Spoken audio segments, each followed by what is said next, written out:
लो, आए हो तो कुछ बातें जान लो, समझ लो कि हमारे समाज का पतन नहीं हुआ है, पतन करवाया गया है। हमारे समाज में हम जो आपस में लड़ रहे हैं, पासी चमार धोबी धानु कहीं गड़िया लोग तेली तमोली कुर्मी काची कुशवाहा कश्यप कहर, तो ये हम लोग लड़ अपनी मर्जी से नहीं रहे, ये हमको लड़वाया गया है।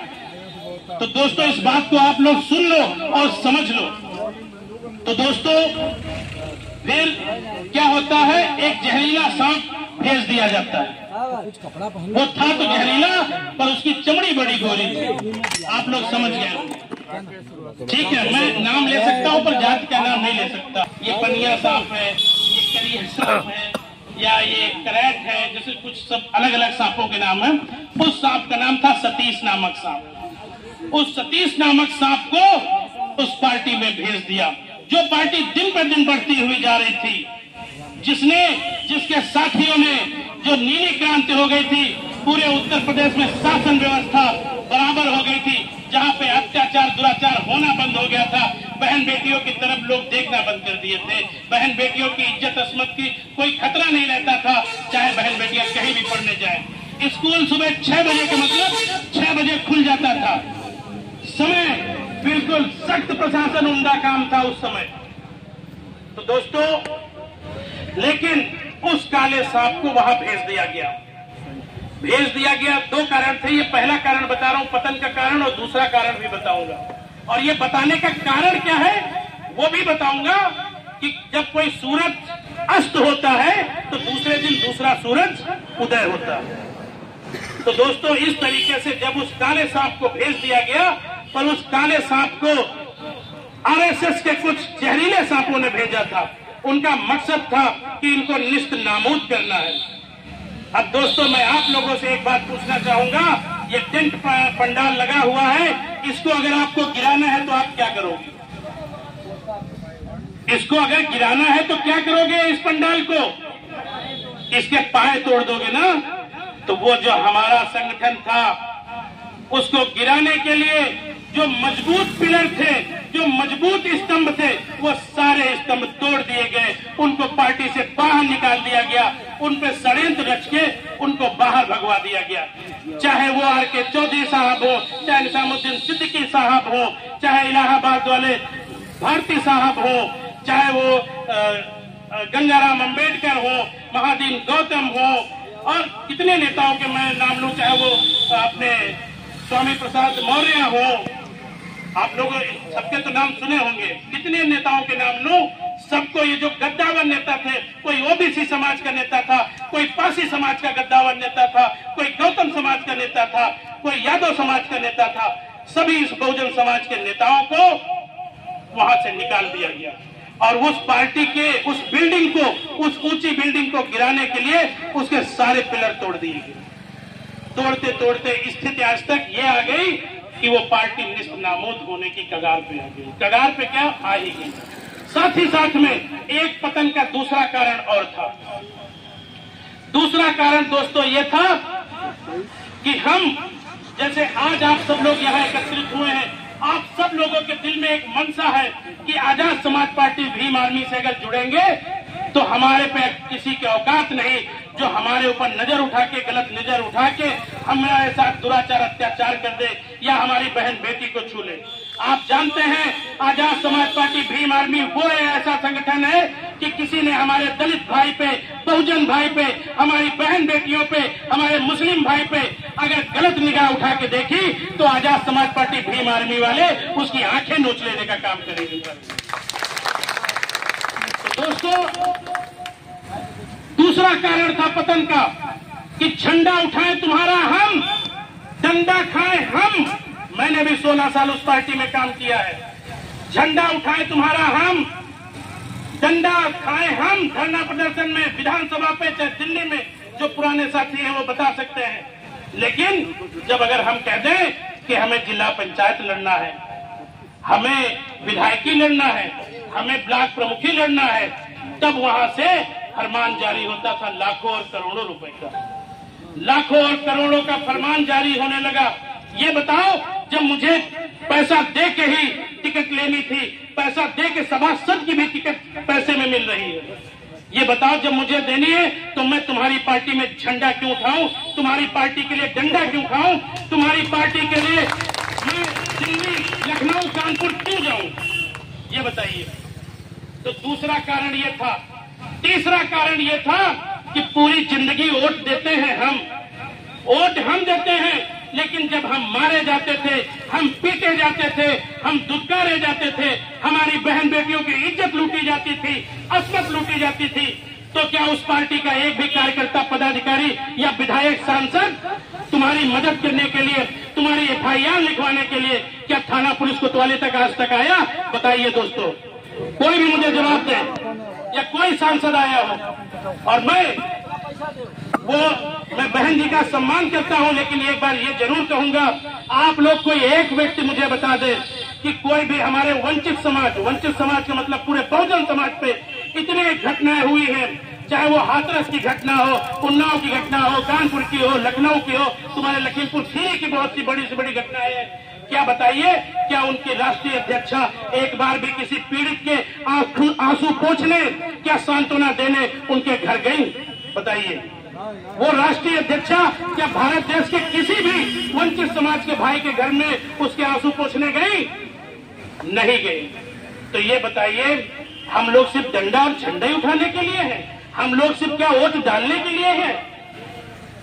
तो दोस्तों, जब इस तरीके की सारे कृत्य होने लगे, हमारे लोगों के साथ अत्याचार बढ़ता गया, तो इसी बीच में हमारा एक मसीहा आता है। मैं मसीहा इसलिए कह रहा हूं मेरे भाइयों, क्योंकि हम लोग अपने मसीहा को पहचान नहीं पाते हैं।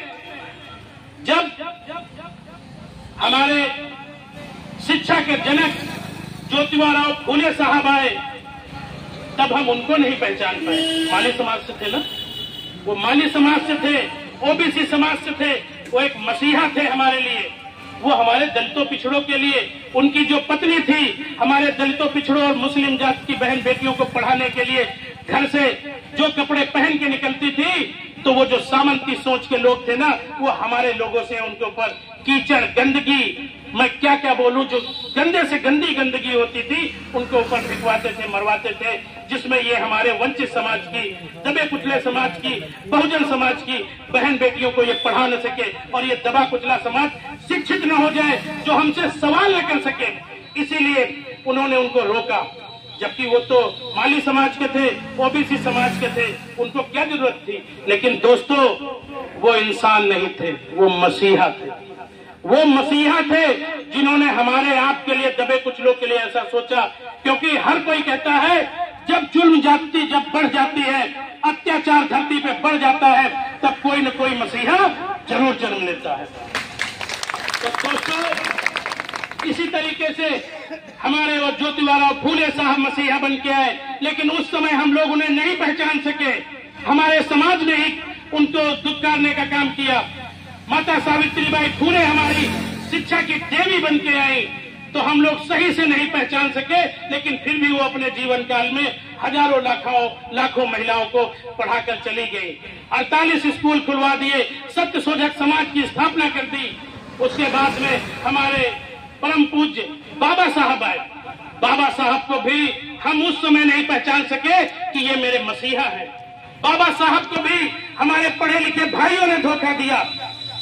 अगर बाबा साहब को हमारे भाइयों ने धोखा नहीं दिया होता ना, तो दोस्तों आज हमें 2 वोटों का अधिकार होता कि नहीं होता?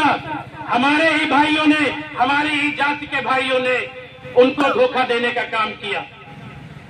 तो हम लोग उस समय भी अपने मसीहा को नहीं पहचान सके। उसके बाद में और से बहुत से मसीहा हैं, शिक्षा के जनक। उसके बाद में हमारे आरक्षण के जनक, जो हमारे क्या नाम था, छत्रपति साहू जी महाराज को नहीं पहचान सके, जो हमें अंधविश्वास पाखंड से दूर रखने वाले पेरियार ईवी रामा स्वामी को नहीं पहचान सके, पेरियार ललई यादव को नहीं पहचान सके, तथा हमारे बहुजन समाज को एक धागे में पिरोने वाले मान्यवर काशीराम साहब को नहीं पहचान सके। दोस्तों, ये सब हमारे मसीहा थे। तो दोस्तों, इधर जब फिर से अत्याचार बढ़ने लगा बहुजन समाज पे, तो एक मसीहा हमारे बीच में आता है, जिसका नाम है एडवोकेट चंद्रशेखर आजाद उर्फ रावत।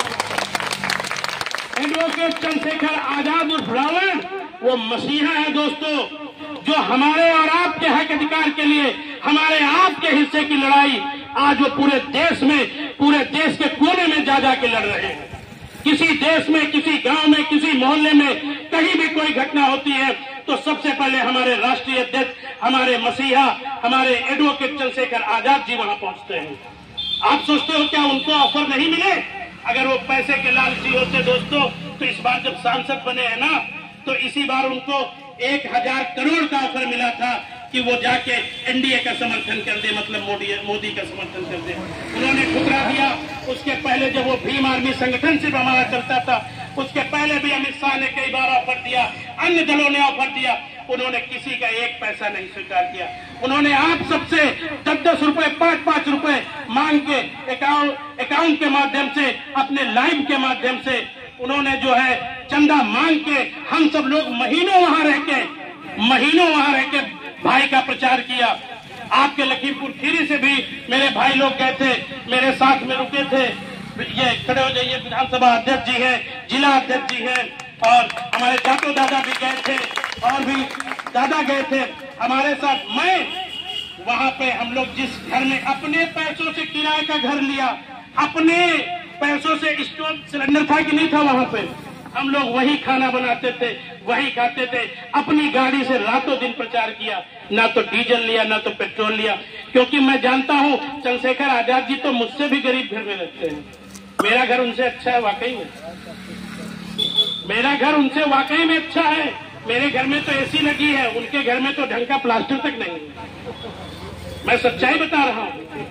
तो वो ऐसे मसीहा है। अगर उनको पैसे का लालच होता, लग्जरी लाइफ जीनी होती, तो उनके पास तो हजारों करोड़ों अरबों के ऑफर आ गए थे कि तुम हमारी पार्टी में आ जाओ, तुम हमारे दल में आ जाओ, तुम हमारे दल में आ जाओ।